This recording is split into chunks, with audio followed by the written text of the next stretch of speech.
Sophia.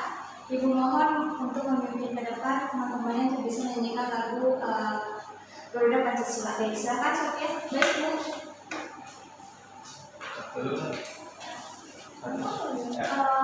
Mari teman-teman nyanyikan lagu Garuda Pancasila pada hitungan ketiga. 1, 2, 3. Garuda Pancasila, akulah pendukungmu, patriot proklamasi, sedia berkorban untukmu. Pancasila dasar negara, rakyat adil makmur sentosa, pribadi bangsaku. Ayo maju, maju, ayo maju, maju, ayo maju, maju. Ya, terima kasih anak-anak sudah Baik anak-anakku, sebelum kita memulai pembelajaran hari ini, alangkah baiknya kita berdoa dulu bersama-sama ya. Berdoa dimulai. Raditu billahi rabba wa bil islami dina wa bi Muhammadin nabiyya wa rasula. Rabbi zidni ilma warzuqni fahma. Amin. Semoga pembelajaran hari ini kita berjalan dengan lancar. Amin. Baik. Ibu sekarang ingin mengabsen kalian terlebih dahulu untuk namanya yang dipanggil, harap bilang hadir ya. Baik, Bu. Sophia Sari Priyandani hadir? Hadir, Bu. Muhammad Faiz? Hadir, Bu. Andini hadir tidak? Terlambat, Bu, kayaknya. Terlambat ya? Iya, biasa dia mah. Mungkin macet Macet. ya di jalan. Baik anak-anakku sekalian, sekarang Ibu ingin bertanya nih, siapa yang masih ingat pembelajaran minggu kemarin? Saya, Bu. Ya, Sophia silakan. Permintaan dan penawaran. Ya, betul sekali ya. Minggu kemarin kita mempelajari mengenai permintaan penawaran. Baik. Untuk Faiz, apa sih permintaan dan penawaran? Dan permintaan itu adalah jumlah barang atau jasa yang ingin dan mampu dibeli oleh konsumen, sedangkan penawaran adalah jumlah barang atau jasa yang tersedia dan dapat dijual oleh penjual pada berbagai tingkat harga dan pada waktu tertentu. Baik, terima kasih untuk Sophia dan Faiz yang masih mengingat pembelajaran minggu lalu. Benar ya, minggu kemarin kita membahas mengenai penawaran dan juga permintaan, di mana penawaran itu diibaratkan menjadi penjual, sedangkan permintaan itu diibaratkan sebagai pembeli. Terkait pelajaran minggu lalu, Ibu ingin memberitahu kepada kalian tujuan pembelajaran pada hari ini. Baik, di sini Ibu sudah ada tujuan pembelajaran hari ini. Yang pertama itu menjelaskan mengenai pengertian pasar. Lalu yang kedua menjelaskan pengertian persaingan sempurna dan juga persaingan tidak sempurna. Nah yang terakhir menjelaskan ciri-ciri persaingan sempurna dan juga pasar persaingan tidak sempurna. Nah teman-teman, kenapa sih kita mempelajari materi kali ini? Supaya teman-teman itu bisa menambah ilmu pengetahuan mengenai pasar. Apa itu pasar, bagaimana itu pasar, ciri-cirinya tuh apa sih pasar itu. Nah, anak-anakku sekalian, di sini Ibu mempunyai sebuah gambar. Nah, coba kalau kalian melihat gambar ini, apa sih yang di pikiran kalian tentang gambar ini? Ayo, siapa? Saya. Ya, Sophia. Itu tuh pasar, Bu. Oh iya benar, pasar. Saya, Bu, itu orang berdagang, Bu. Baik, siapa lagi? Saya lagi. Ya, siapa? Itu tempat bertemunya penjual dan pembeli. Ya, benar sekali ya. Dikatakan Faiz oleh Sophia. Tepuk tangan kalian. Jadi di dalam gambar ini merupakan gambar sebuah pasar ya, di mana ada penjual, lalu ada pembelinya, lalu di sini juga ada barang yang didagangkan seperti buah-buahan. Dari gambar ini, Ibu akan menampilkan sebuah video mengenai pengertian dari pasar. Jadi untuk kalian semua, Ibu harap bisa memperhatikan yang Ibu tampilkan saat ini. Jadi Ibu setelah video ini selesai, Ibu ingin bertanya kepada kalian apa yang ada di dalam video tersebut.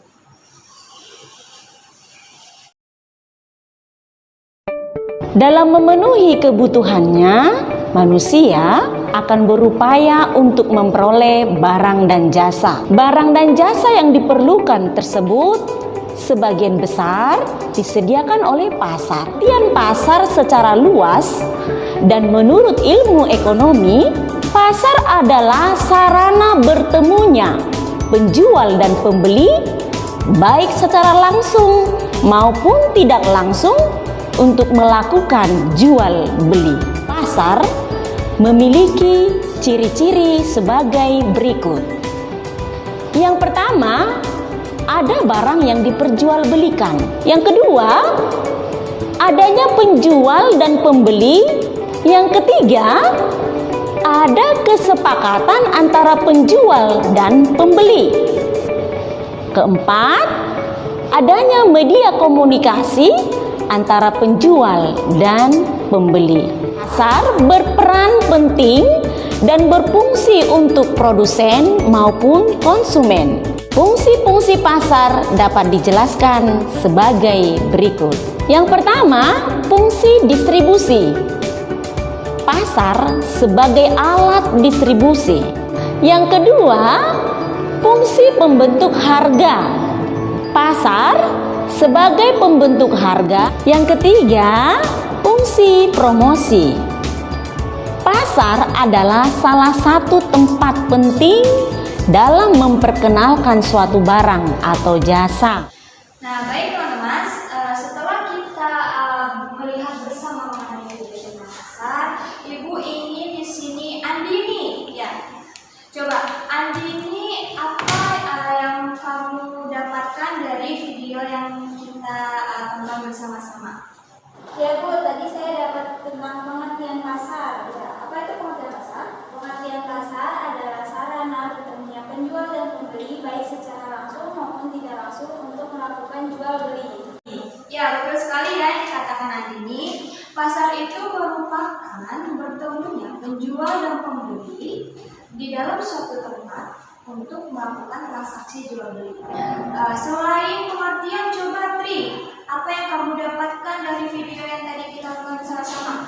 Saya dapatkan ciri-ciri dari pasar. Ya, seperti apa? Adanya barang yang diperjualbelikan, adanya penjual dan pembeli, ada kesepakatan penjual dan pembeli, dan adanya media komunikasi. Ya, benar sekali kata Tri. Jadi, ciri-ciri dari pasar itu yang pertama, adanya barang yang dijual belikan. Lalu yang kedua, adanya penjual dan pembeli. Lalu yang ketiga, adanya kesepakatan antara pembeli dan juga penjual. Selain pengertian dan juga ciri-ciri, di dalam video tersebut juga terdapat fungsi pasar, di mana fungsi pasar yang pertama ada sebagai alat distribusi dari pembeli dan juga penjual. Lalu yang kedua, ada pembentukan harga. Pasar itu sebagai pembentukan harga. Fungsi yang ketiga sebagai alat promosi barang. Setelah kalian mengetahui dari video tersebut pengertian pasar, ciri-ciri pasar, lalu yang ketiga ada fungsi pasar. Nah, di sini Ibu ingin tanya kepada kalian, jenis pasar itu ada apa aja? Ya, siapa? Saya Bu, Ya, ini. ada pasar tradisional, ada pasar modern. Nah, bagus sekali. Pada umumnya pasar itu terdiri dari pasar tradisional dan juga pasar modern. Nah, oke, Sofia, ciri-ciri dari pasar tradisional dan modern itu apa aja ya sebutkan? Kalau pasar tradisional itu dia itu jualannya di tempat yang terbuka Bu, kayak contohnya itu kayak pasar induk. Nah, terus kalau misalkan pasar modern itu dia tuh biasanya ada di dalam mall gitu ya Bu ya. Iya, benar. Contohnya itu kayak supermarket itu yang di dinding gitu yang AC gitu Bu. Ya, benar sekali ya dikatakan Sofia. Jadi tradisional itu tempatnya terbuka Bu, benar. Terus seperti pasar induk, pasar rebo dan juga pasar-pasar lainnya. Nah, lalu pasar modern itu pasar yang ada di dalam mall seperti kata Sofia ya, ber AC, dingin, bersih. Nah, juga udah ada patokan harganya di dalam belanjaan. Oke, dari jenis-jenis pasar pada umumnya kan ada tradisional dan juga modern nih. Nah, namun banyak lagi nih jenis pasar. Nah, untuk pembelajaran hari ini, Ibu ingin membahas mengenai jenis pasar, yaitu pasar persaingan sempurna dan juga pasar persaingan tidak sempurna. Apa sih pasar persaingan sempurna? Baik, untuk Tri, coba boleh bantu Ibu membaca pengertiannya? Ya, jadi pasar persaingan sempurna adalah suatu pasar di mana jumlah penjual dan pembeli sangat banyak dan produk yang dijual bersifat homogen. Baik, terima kasih Tri sudah membantu Ibu membaca pengertiannya. Jadi benar yang dikatakan Tri, pasar persaingan sempurna itu di mana terdapat banyaknya penjual dan juga pembeli. Nah, barang yang dijualkan di pasar tersebut itu bersifat homogen. Apa sih homogen? Homogen itu sejenis barangnya. Nah, di dalam pasar persaingan sempurna ini juga memiliki ciri-ciri. Yang pertama, adanya banyak penjual pembeli seperti yang tadi Ibu katakan di pengertiannya, banyaknya penjual dan pembeli. Lalu yang kedua ada kebanyakan perusahaan kecil. Nah, teman-teman, karena pasar persaingan sempurna ini banyaknya penjual, jadi yang di dalam pasar tersebut itu seperti rumah-rumah kecil. Yang ketiga ada barangnya bersifat homogen. Nah, sejenis ya, bersifat homogen itu sejenis seperti beras-berasan, buah-buahan seperti itu. Lalu yang terakhir, kebebasan untuk keluar masuk pasar. Nah, teman-teman, apa sih maksudnya dari kebebasan keluar masuk ke pasar? Jadi, karena memang di pasar persaingan sempurna ini banyaknya penjual, jadi penjual lain itu berhak. Misalnya, Sofia ingin berjualan mangga di tempat Blok M. Nah, di tempat Blok M ini Sofia itu mengalami kerugian karena pembeli yang ada di sana ini sedikit. Jadi Sofia berpikir kalau saya berpindah ke Blok A mungkin banyak pembelinya ya. Jadi Sofia bisa berpindah dari Blok M ke Blok A. Nah, di sini ada contoh dari pasar persaingan sempurna. Pertama, pasar sayur dan buah yang terdapat di pasar induk. Di pasar induk kalian sudah pada tahu belum pasar induk? Sudah. Banyak penjual dan pembeli kan? Iya, Bu. Yang kedua ada pasar beras. Nah, pasar beras ini terdapat di daerah Cipinang. Di dalam pasar tersebut hanya menjual satu jenis saja teman-teman, yaitu beras. Nah, yang ketiga ada pasar modal.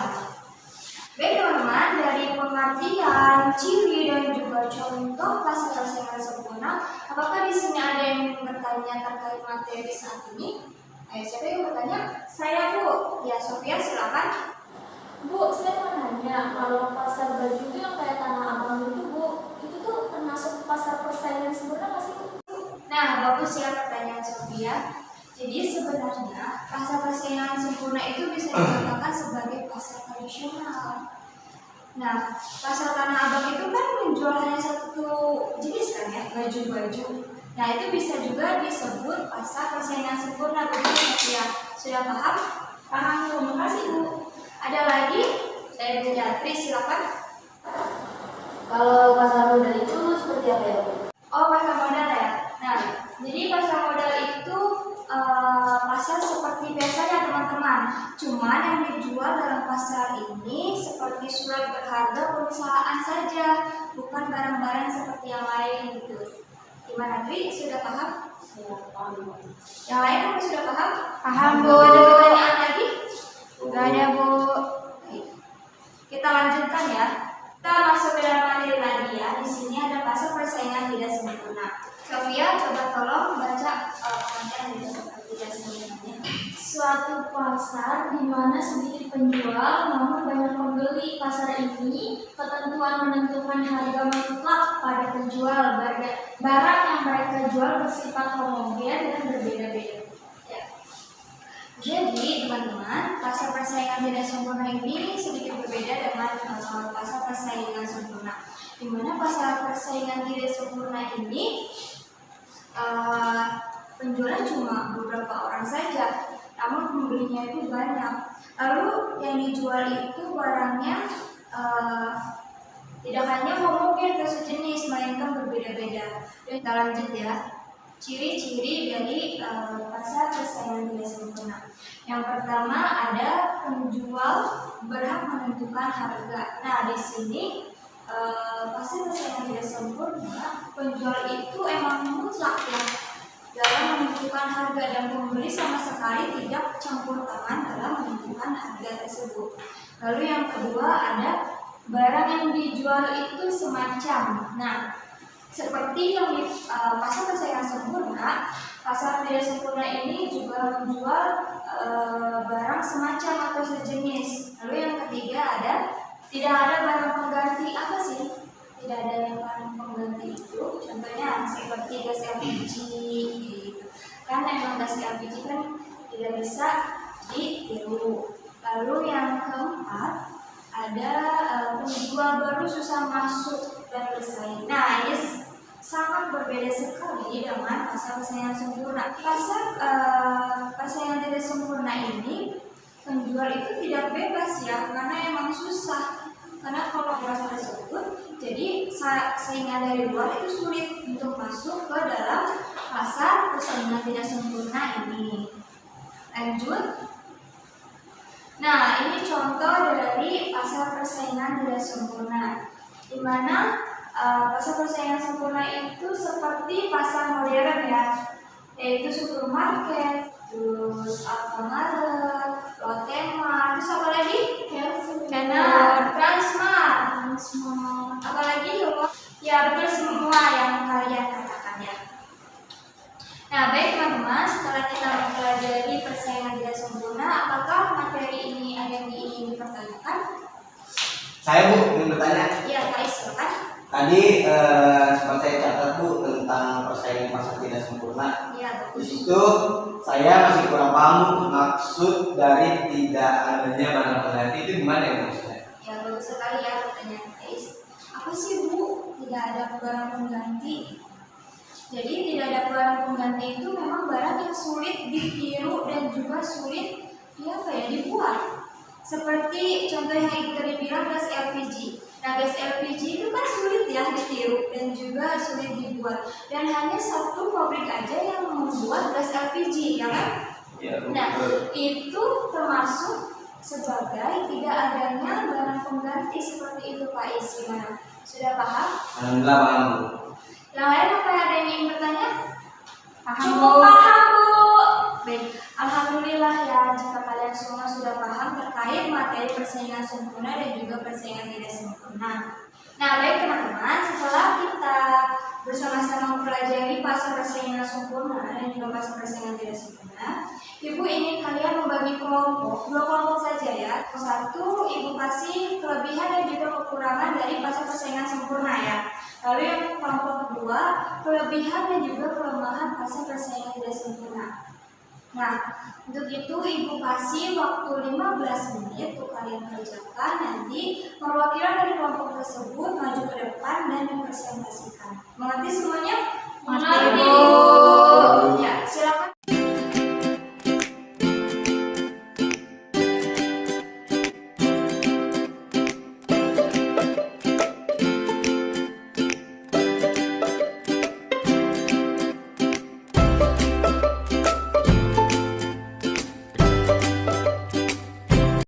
Baik teman-teman, waktu sudah habis dan Ibu ingin kelompok 1 maju ke depan perwakilan saja. Siapa yang ingin maju? Saya, Bu. Ya, silakan Sophie. Ya, baik Sophia, silakan jelaskan kepada teman-teman. Ya, di sini yang dapat kelompok kami simpulkan, kelebihan dari pasar persaingan sempurna itu ada 3. Yang pertama, pembeli dapat dengan bebas memilih produk. Yang kedua, tidak ada hambatan dalam mobilitas berbagai macam sumber ekonomi dari satu usaha ke usaha yang lain. Yang ketiga, dapat memaksimalkan efisiensi. Nah, sedangkan kelemahan dari pasar persaingan sempurna itu juga ada 3. Yang pertama, tidak mendorong inovasi. Yang kedua, membatasi pilihan konsumen atau pembeli dalam satu barang tertentu. Yang ketiga, persaingan sempurna yang memberikan ongkos sosial. Baik, terima kasih. Ya, boleh dikumpulkan ya. Ya, Bu. Nah, terima kasih Sofia sudah menjadi perwakilan kelompok 1 untuk menjelaskan kelebihan dan juga kelemahan dari pasar persaingan sempurna. Oke, baik, setelah pasar persaingan sempurna kelompok 2, siapa yang ingin maju untuk menjelaskan kelebihan dan kelemahan pasar persaingan tidak sempurna? Tri, Bu. Ya, Tri, silakan maju. Jadi kelebihan dan kekurangan pasar persaingan tidak sempurna adalah kelebihannya yaitu barang yang dijual biasanya merupakan barang yang memiliki kualitas unggulan dan susah mencari penggantinya. Selanjutnya keuntungan yang didapatkan oleh pelaku monopoli ini cenderung lebih besar dibandingkan pasar persaingan sempurna. Dan untuk kekurangannya yaitu harga yang dikuasai oleh pihak monopoli memiliki kemungkinan terjadinya permainan harga yang dapat merugikan konsumen, serta monopoli membuat konsumen tidak memiliki pilihan alternatif untuk membeli produk. Baik, terima kasih Tri. Silakan duduk ya Tri. Setelah kita melakukan diskusi kelompok, Ibu di sini mempunyai soal yang harus memang kalian kerjakan ya, karena Ibu butuh penilaian untuk hari ini. Apakah kalian semua mengerti materi hari ini atau memang ada kekurangan dari materi ini? Baik ya, sekarang Ibu bagikan kertas lembar untuk kalian kerjakan. Ibu kasih waktu 20 menit untuk kalian kerjakan ya. Sofia, silakan kasih ke belakang ya. Baik teman-teman, Ibu ingin kalian kerjakan soal itu dengan baik dan juga benar ya. Ibu kasih 20 menit dari sekarang. Teman-teman, waktu sudah habis. Tolong Sofia dikumpulkan kertas teman-temannya ya. Ya, terima kasih ya Sofia. Baik teman-teman, hasil ini nanti Ibu akan koreksi. Minggu depan Ibu umumin nilai yang paling tertinggi ya. Dapat hadiah nggak? Bu, tenang aja kalau hadiah mah. Nanti Ibu punya sesuatu untuk kalian kalau nilai kalian tertinggi ya. Baik, teman-teman, materi hari ini kita udah selesai. Jadi Ibu minta dari salah satu kalian untuk menyimpulkan materi hari ini. Ayo, siapa yang ingin menyimpulkan materi hari ini? Bu, ya silakan yang ini. Jadi kesimpulan pada materi hari ini yaitu pasar persaingan sempurna adalah suatu pasar di mana memiliki penjual dan pembeli yang banyak. Di pasar tersebut menjual produk bersifat homogen atau sama. Lalu ciri pasar persaingan sempurna yang pertama memiliki penjual dan pembeli yang banyak. Yang kedua, produk yang dijual bersifat homogen, dan yang ketiga, harga bisa ditentukan oleh penjual dan pembeli. Selanjutnya ada pasar persaingan tidak sempurna, di mana suatu pasar yang memiliki penjual lebih sedikit dan pembeli pasar persaingan tidak sempurna ini memiliki ciri-ciri yang pertama, barang ditentukan oleh penjual. Yang kedua, tidak ada perang pengganti. Dan yang ketiga, penjual baru sudah susah masuk dan bersaing dengan penjual lama. Baik, terima kasih Andini. Tepuk tangan dong untuk Andini. Sudah berani mengumpulkan materi pada hari ini. Ibu sedikit menambahkan ya. Jadi pasar persaingan sempurna itu dimana seperti pasar tradisional banyak penjual dan pembeli, dan yang dijualnya itu sejenis atau homogen. Lalu pasar persaingan tidak sempurna ini seperti pasar modern. Yang dijual ini tidak hanya homogen tapi berbeda, dan juga sedikit penjual dan banyaknya pembeli. Teman, pada materi hari ini apakah ada yang belum jelas atau ada yang ingin bertanya lagi? Sudah cukup ya. Alhamdulillah kalau kalian sudah mengerti dan juga cukup. Baik, jika tidak ada yang ditanyakan lagi, untuk minggu depan Ibu harap kalian membaca mengenai pasar monopoli dan juga pasar monopolistik. Jadi setelah kita bertemu di minggu depan, Ibu menjelaskannya jadi gampang karena kalian sudah paham apa sih itu pasar monopoli dan juga pasar monopolistik. Paham? Paham. Ada yang bertanya lagi? Tidak. Baik. Jika tidak ada yang bertanya dan juga cukup, kita akhiri pembelajaran hari ini dengan mengucapkan Alhamdulillahirobbilalamin. Alhamdulillahirobbilalamin. Baik anak-anakku, jangan lupa jaga kesehatan dan juga jangan lupa terapkan 3M. Apa itu 3M? Mencuci tangan, memakai masker, menjaga jarak. Pintar sekali anak-anak ibu ya, menjaga jarak, mencuci tangan dan juga memakai masker. Nah, baik teman-teman, semoga kita bisa bertemu di minggu depan ya. Amin. Untuk pembelajaran hari ini kita cukupkan. Wassalamualaikum warahmatullahi wabarakatuh. Waalaikumsalam warahmatullahi